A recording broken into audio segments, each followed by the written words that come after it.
hello there. If you're hearing this luxurious voice again, that means I am actually back. And in our last adventure, our hero Cole faced off against the Domo Como Mantra of the Week as that was concluded. And in this episode, it's not a full mantra of the week. I had to take some time off, but Cole is back for an aside. Before we do the next monster of the week, we're going to do an aside. Because Cole needs friends. He needs sidekick, or sorry, it's been a while. Cole is genderless. They need sidekicks. They need friends. They need what do they call familiars? So this episode involves a Mary, a Ingrid, and a tree. And maybe a bunny. I'm not sure, but let's get into it.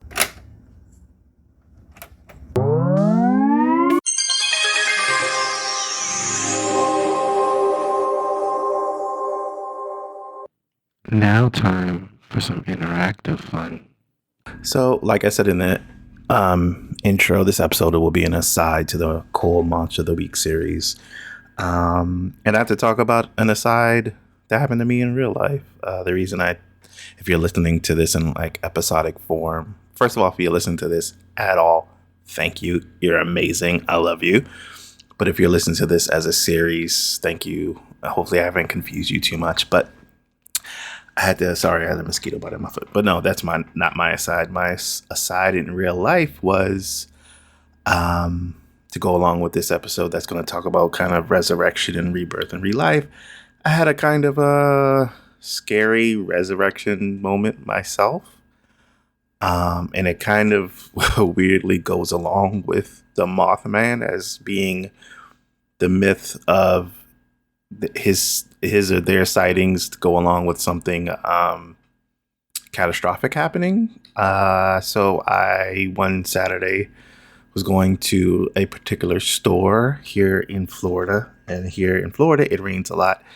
When I left my apartment, it wasn't even raining, but when I got to the store, it started storming. So I waited in my car. I was like, "It's Florida. In a couple minutes it'll be gone." When out of nowhere, something smashed into the top of my car with me in it. Like the sunroof, the front windshield, all that was smashed in right over my head. I was in the driver's seat, of course. I'd driven there, was waiting for like 15 minutes for the storm to pass. And just out of nowhere, no sound, no warning, nothing. Something smashed into the top of my car. And I was panicked. I was freaked out. I was kind of trapped. Luckily, the car, I was able to move it back some, like put it in reverse and back up and open the door and run out and get help. And it was terrifying. Like I said, it was kind of my resurrection because out of nowhere, I didn't know what was going on. And it literally was right over the top of my head. It was terrifying. It was not fun. It was a horrifying, traumatic experience, but I'm alive, thankfully. Knock on wood or do whatever you have to. But I needed to take some time to deal with that. I'm still dealing with that. I don't have a car, which sucks. Insurance, what are you going to do? You have to wait. Dealing with physical issues and, of course, mental. You go through something traumatic. You have to deal with that. But here I am. I needed some time off. I've taken time off from the show before, but for this time, it was not the usual. It was something like that anybody could agree with. I had to deal with. But here I am.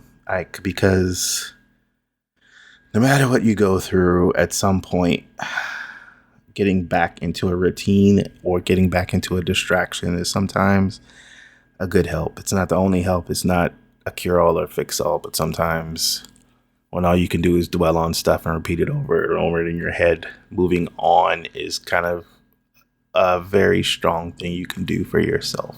It makes it take some time because I needed to take some time for myself. I probably still need to take some time for myself. But here I am back in the world of make-believe to deal with this. But yeah, that was my rebirth and how it connected to the Mothman.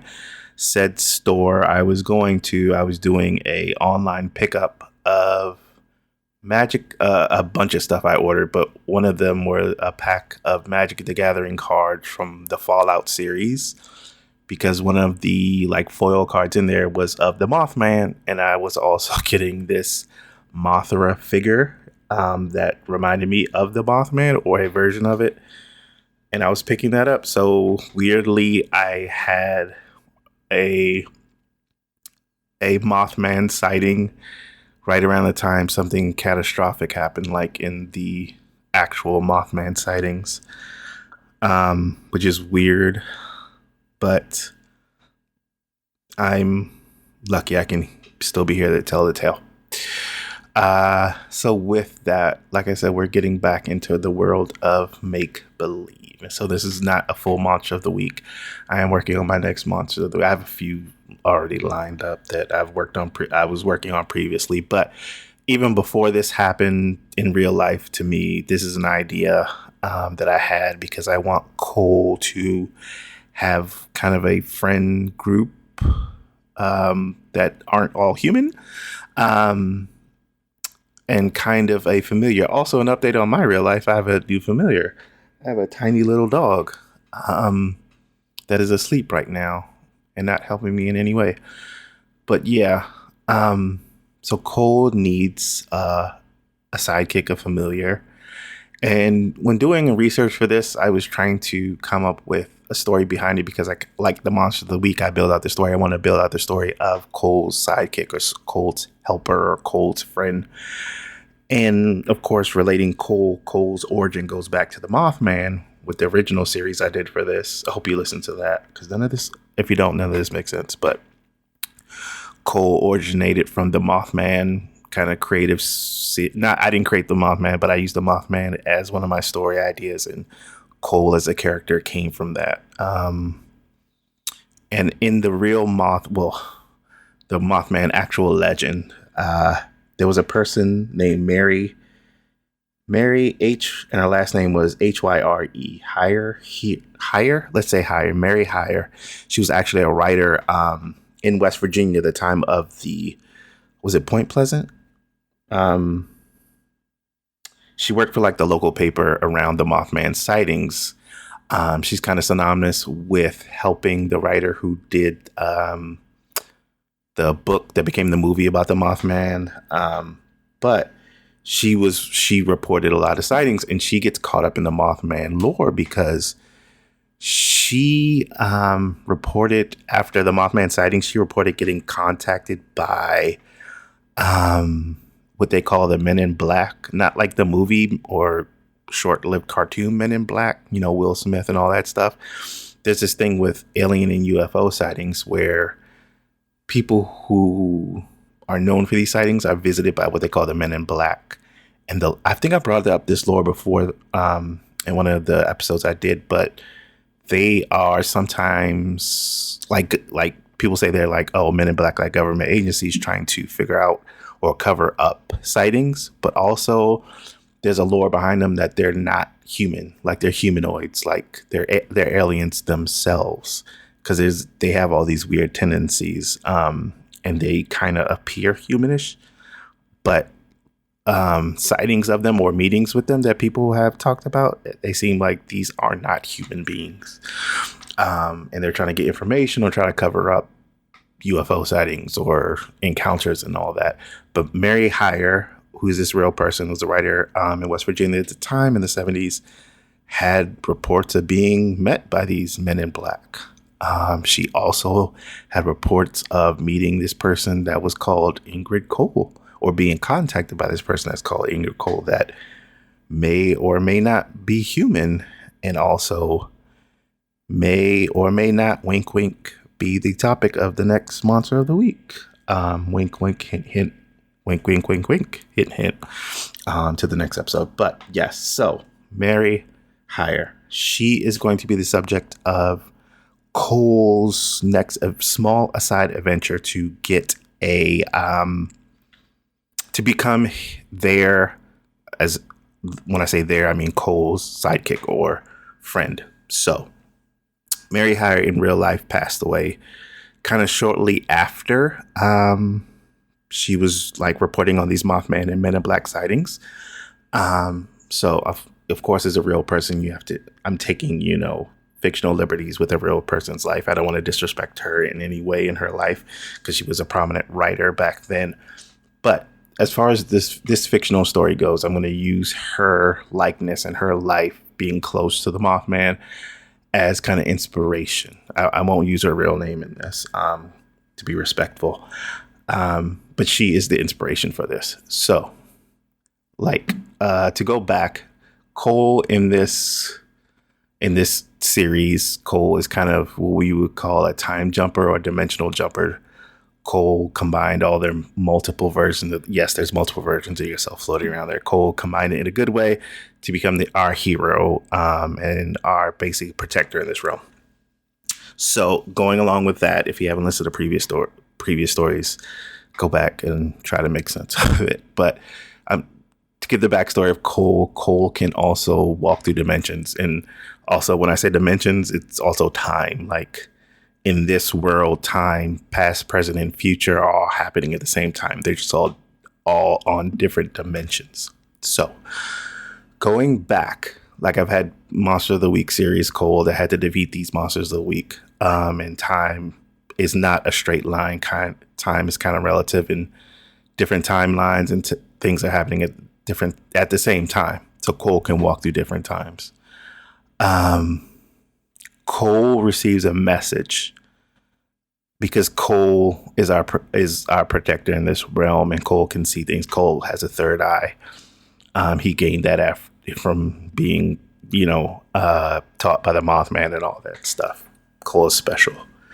Cole can see things, but there's a disturbance that's going on. Cole can see disturbances, and that's how they've dealt with previous monsters of the week. Cole feels a disturbance, but they can't see it. Like their third eye can see something wrong with the dimensions. Like before, there were people in different dimensions that were being tricked by previous gods to basically what I call one themselves. They combine their multiple dimensions, but when they do it and they're being tricked, they become evil. Cole, being led by the Mothman, was able to do it and stay pure and good.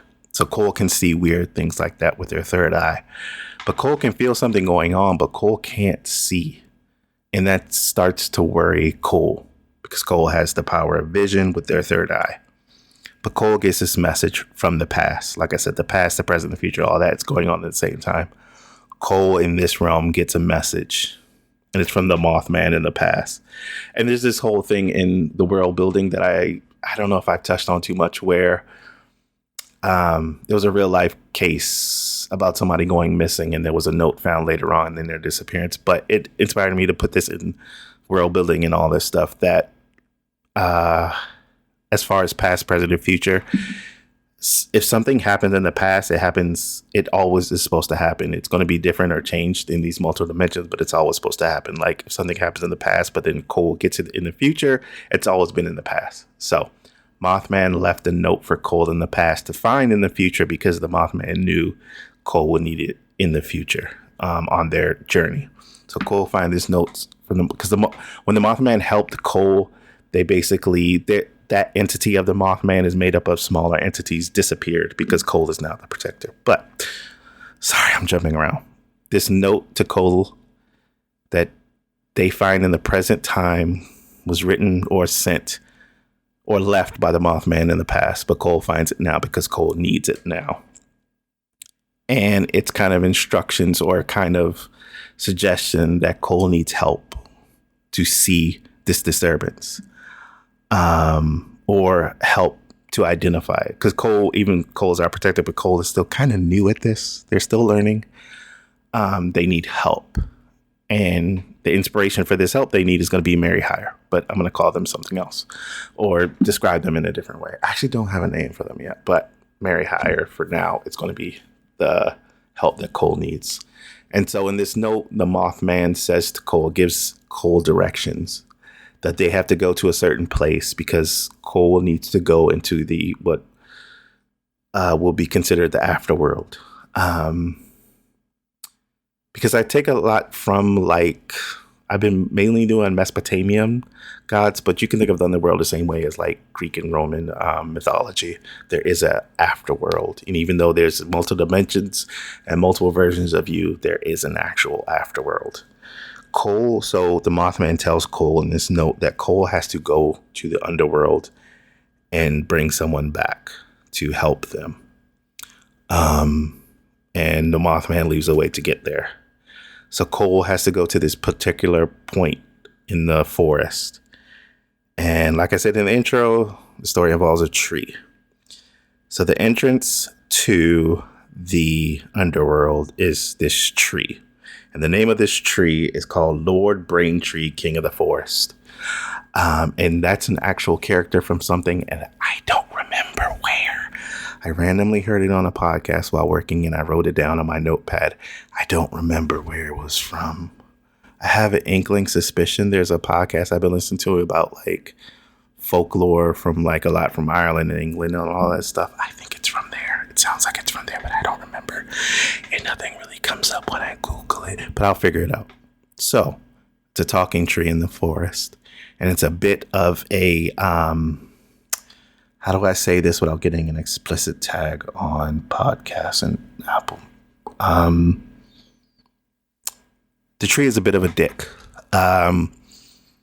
Because if you think about it, if you were a tree, wouldn't you kind of be that too? And your name is Lord Braintree, King of the Forest, which Cole refuses to call him that.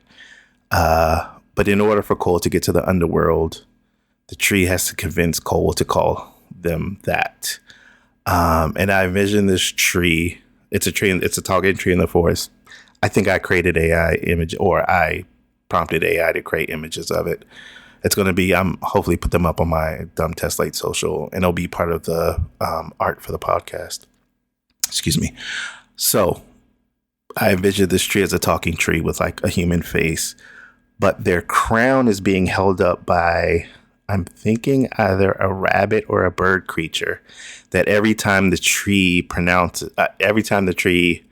persists that Cole called him Lord Braintree, King of the Forest, the bird or the rabbit has to hold the like crown above the tree's head, and they're like tired of it. They hate the tree too.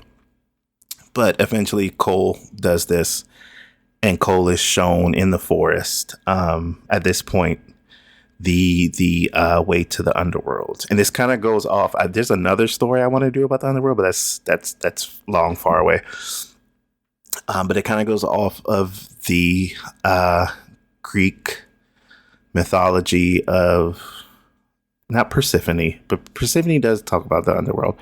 But I think it is, and if you hear a weird cut, it's going to be me cutting the podcast to Google the names of these people right about. Okay, I'm back. It was Orpheus and Eurydice. The Greek tragedy. Orpheus went to the underworld. He was allowed to go to the underworld to bring back his dead lover, Eurydice, but he wasn't allowed to look back. It was like a 3-day journey. He was told she will always be behind him, and he wasn't allowed to look back until he led her out of the underworld. Of course, he looks back too early, and she's dragged back to the underworld. Excuse me, that was a perp. But it's like I use that as a reference because that's a very known story about the underworld, but it's not going to be the same. Cole, his kind of journey is going to be weird because Cole has these powers. He has power of sight. Cole is told by Lord Braintree, King of the Forest, that Cole cannot use their sight in the underworld, that it won't work. And for the first time in Cole's journey, since transitioning into this this entity made up of all these multiple parts of themselves, they could see past, present, and future. They can see all these different dimensions. They can see all these things. They have the power. They have this third sight, this third eye, this power, and all this stuff. They were trained by the Mothman. Since then, they're kind of transitioning. That's why I said Cole is genderless, because person's transitioning and all that stuff. It correlates to that, and also from caterpillar to butterfly and all that stuff. It does that. Cole had to be destroyed to be reborn. That's what caterpillars go through to become butterflies. Because Cole's third eye is like the third eye on their forehead, but it's in the shape. It's not always there when Cole needs it, or Cole needs to be something brought to their attention. The third eye shows itself as like this butterfly or this moth on their forehead. Hopefully I put that in the art somewhere. Hopefully I've said that before on an episode. No, but yeah, I'm pretty sure I have. But Cole is told that they cannot use their sight in the underworld. And for the first time, like I said, since the transition, when Cole has been given all this power and has to handle it, for the first time since then, Cole is afraid. It's like in video games where you, like in the beginning where your character is given all this power to show like kind of a tutorial in the game. When you're like in media res and you're just dropped in, you have all this power, you have a powerful suit, and then the real game begins and you're stripped of all that and you're just wandering around in a new world. Cole has to do that again. So basically Cole is just stripped down, not physically or literally, but Cole's powers are gone and their sight is gone. And they have to go to the underworld. And for the first time, like I said, Cole is afraid again. Cole is that previous character that I created when they were Cole is a shaman. I keep forgetting to say that Cole is a shaman. That's basically what they are now. So this takes Cole back to before they became a shaman, when they didn't want to be a shaman, and before they knew they had this power, and when the Mothman was visiting them and Cole was afraid because Cole didn't know what was going on. Cole is back to that. Cole is just one entity, and they have to go through the underworld and meet this character. And Cole is just told that they have to just walk and they will be there. So Cole basically has to blindly trust. And that's what I said. It mirrors that Orpheus and Eurydice, Greek mythology. Orpheus was supposed to just trust, but of course at the end he didn't. But Cole remembers that Greek mythology, that tragic Greek mythology. Cole had to read in school. And so Cole, without their powers, trusts. Because even though they hated Lord Braintree, King of the Forest, and they knew that, that animal, that magical animal, I said a rabbit or a bird that's holding the crown above their head, goes with them. Like I said, Cole needs friends. And Cole just has to trust some entity that they don't know. They're like I said, they brought back to that earlier version of themselves when they had to trust the Mothman. But Cole goes to the underworld, the river Styx and all that stuff. Cole trusts, and he finds what he's looking for, which is the character I was talking about before, Mary Hyre. So, like I said, in her real life, Mary Hyre was a writer. So in the underworld, Mary Hyre basically is a writer, but they've taken on a different form. They're basically, I'm envisioning it as an owl, a wise owl, like old cartoons used to be. I'm sorry, I'm from an older generation. There were always cartoons where there was a wise owl growing up in the 80s. And I imagine Mary now like that, but not how you envision a regular owl. It's going to be a magical owl. And it's going to resemble the kind of biblical versions of angels that have multiple eyes. Because now this entity in the underworld is basically a writer or a reporter for the underworld. And Cole has to convince who is ruling the underworld.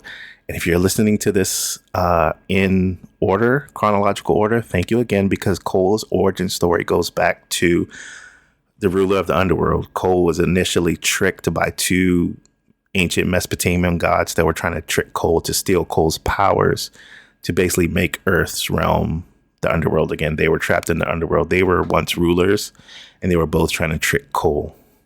And those characters, if you hear a weird click, I have to remember back to my old episodes. I don't remember what I called them, but if you hear a weird click, I'm going to look at them now.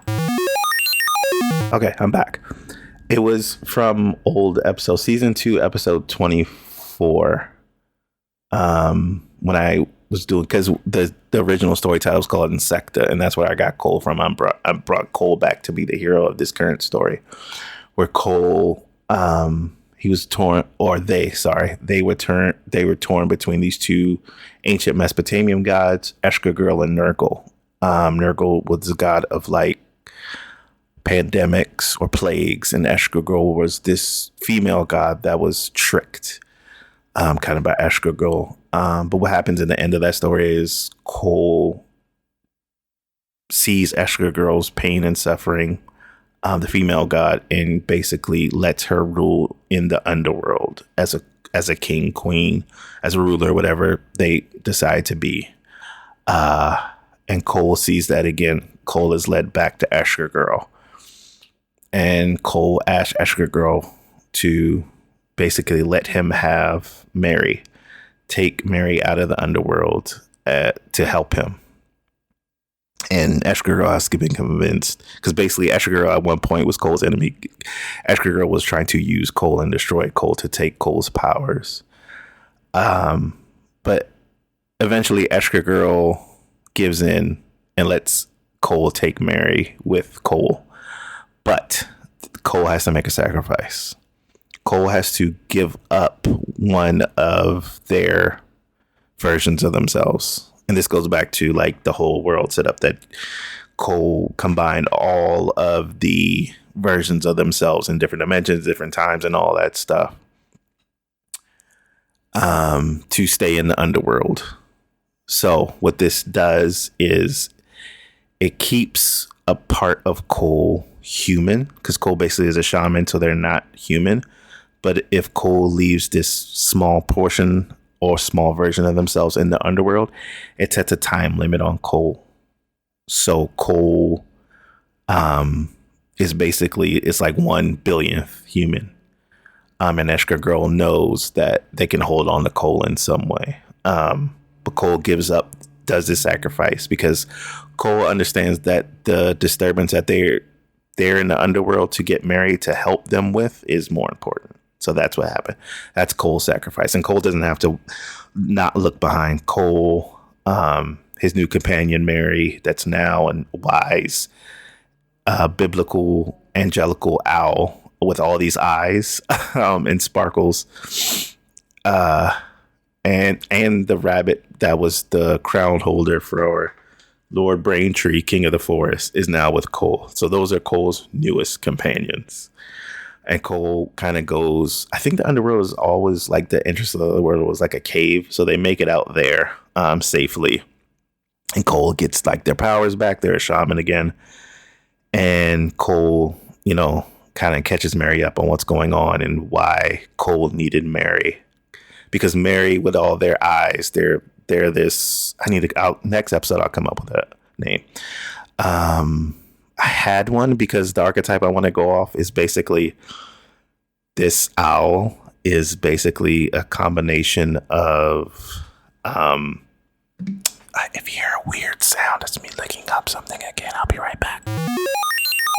Okay, I'm back. The two archetype characters, I wanted to make this owl, this biblical all eyes version of this owl, that is now Cole's companion, is basically Angela Lansbury from Murder, She Wrote, because they help Cole solve these Monster of the Week mysteries, and also Sophia from the Golden Girls, because they just been brought back from the dead. They had a resurrection, and they say whatever is on their mind. They're a tiny, crazy old lady, because we all need Sophia in our life to put us in check. And so that's what Cole has to deal with. The archetype for the rabbit, I don't know yet. I kind of just thought about that this episode, but I'll come up with that, because like I said, every new idea I want to do at least 2 episodes. And this is the first one. This is the side to the Monster of the Week. Cole now has 2 friends. A owl that they brought back from the underworld that looks like, I'll be right back. Hold on, let me Google something real quick.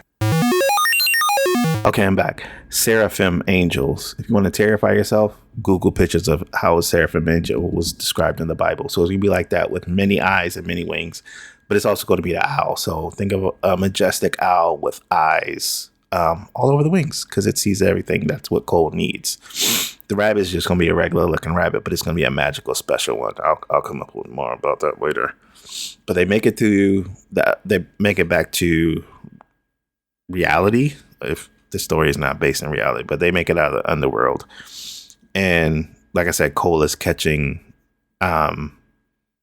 this owl. I gotta come up with a name. I will. I think I wrote down a name somewhere that's basically Angela Lansbury and Sophia from the Gold. Angela Lansbury from Murder, She Wrote, because they help Cole solve crimes, and Sophia from the Golden Girls because it's a tiny old lady that with a mouth on her. So they're talking, and the bunny, and so Cole realizes the bunny is still with them, the bunny that kind of helped Cole through the underworld. And Cole tells the bunny, "Do you want to come with us?" And the bunny says, "Okay." So that's the new group, Cole's new friends. So that's their side. That's how Cole gets his kind of posse, his group together, his friends. But then they're walking through the forest, and Cole like stops dead in their tracks.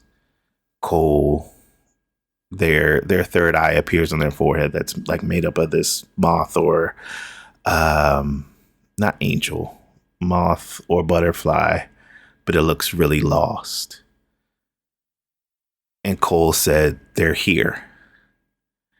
And the let me say the one more time. The owl that looks like Seraphim is freaking out also. And the rabbit was like, and the rabbit just looks at this person that's standing there and is like, "What? It's just a guy." And that guy that's now in front of them, well, not directly in front of them, but across from them in the forest that's staring at them is Ingrid Cole, who's also in the Mothman lore and is also the next mantra of the week. And that's where I will continue. I'm going to do another episode of this. I'm going to come up with names and more distinct stuff for Cole's new characters. But the next Mothman of the week as a teaser will be Ingrid Cole. So that's who, yeah, it's funny that Cole is my hero, but this new Monster of the Week character is based off of real Mothman folklore called Ingrid Cole. But this is what has been terrifying Cole, our hero, because they don't know what it is. And it's also linked to Mary because he supposedly contacted Mary when she was a human in her life in West Virginia. And the rabbit just sees it as a weird looking person. He's also known as a smiling man. But Cole is terrified because Cole doesn't exactly know, even though it looks like a man, Cole, with their power of vision, doesn't know what it is. So that's where I will leave it. Thanks for listening to this episode. I'm still Kirk. This is still Dumb Tesla. I don't think I said that at the beginning, but I'm continuing. I'm back I have my own resurrection, and I'm back. Hopefully I can keep doing these on a regular basis because this is a point of happiness. And I hope you're finding some points of happiness in life or you're making other people happy. But we'll get through this. It is life. It's tough for everybody, which is Misery Loves a good podcast. Thanks for listening. I'm still Kirk. This is still Dumb Tesla. I'm rambling and running out of things to say. So that means it's the end of the episode. Thank you so much for listening. I hope you hear from me soon.